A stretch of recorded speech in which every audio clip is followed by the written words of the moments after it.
Purpose is merely a distraction from the absurdity of existence. This had me thinking about absurdism and this sentence in specific. Can absurdism truly be applied? To live without purpose to me seems quite frankly impossible. I have some backing for this. In Schopenhauer's book, The Will and Representation, amazing book by the way, he talked about our never-ending striving for goals that, when attained, will lead to more desires and more goals. We need purpose, I'd argue. He also famously said, man can do what he wills, but he cannot will what he wills.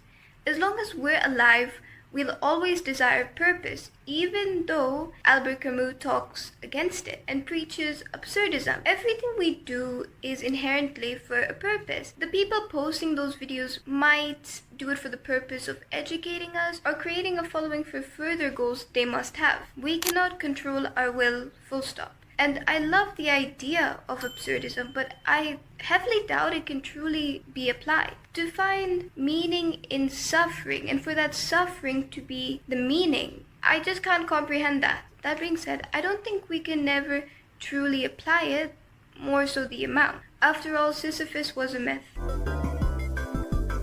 I'd argue that consumerism is the distraction from absurdity. That yellow Lambo, pink Birkin, while not giving you purpose, gives you significance. Distraction is consumerism. For example, binge watching a series and binge eating snacks, forgetting we exist, and we suppress any emotion that says otherwise. While indulging in consumerism, I think this is a distraction from the purpose, whereas the original post said that purpose is the distraction for absurdity. On the other end of the spectrum, monks live without money, they live without worldly desires, but they still live with purpose. This is why, even though at the absolute end of the spectrum, away from the Lambo, away from the pink Birkin, we still need purpose. Despite the fact they live without worldly desires, money, so-and-so, they live with the purpose of either serving their God or serving spirituality.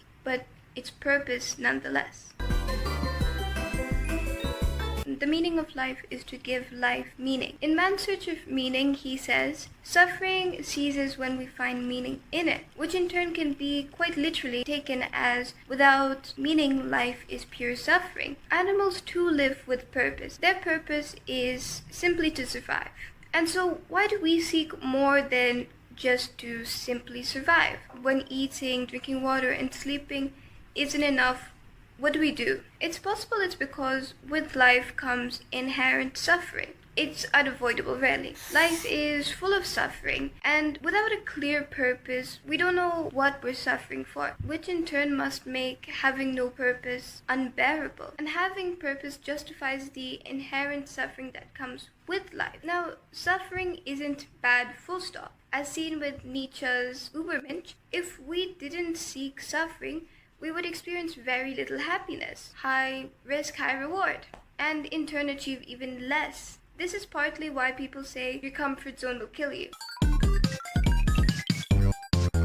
Another example, which I really loved this experiment, was called Rat Park. Rat Park was an experiment conducted by Grusz K. Alexander. In the 1970s, he created two environments: an isolated cage in which rats were left alone with nothing to do and had only access to this drugged water, dopamine water. Okay, it was literally drugs. And Rat Park, which was comprised of a large space, other rats, and toys, space to move, and so much more. They also had access to this dopamine drug water. What happened was isolated rats consumed a lot more of this drug water in a genuinely self-destructing way. And rats in Rat Park mostly ignore the drug. They use it very minimally or not at all. Oftentimes, people do indulge in the absolute meaninglessness of drugs and alcohol when times are themselves meaningless. Many people, especially the younger generations, are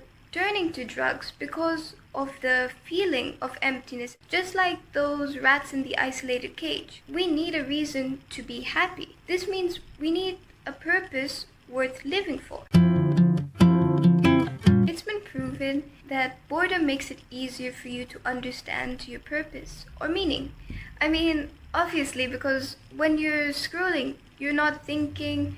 When you make the music just a little bit louder, you're not thinking. You make the music louder and you scroll with the purpose of not thinking, very intentionally. And so perhaps it's not that different from the rats at the isolated cage or the youth that's consuming drugs and alcohol. And so perhaps the question isn't purpose is a distraction from the absurdity of existence, but rather consumerism is a distraction from the fulfillment of purpose. Now, I'm not going to tell you what to do because I truly believe you already know what you're meant to do.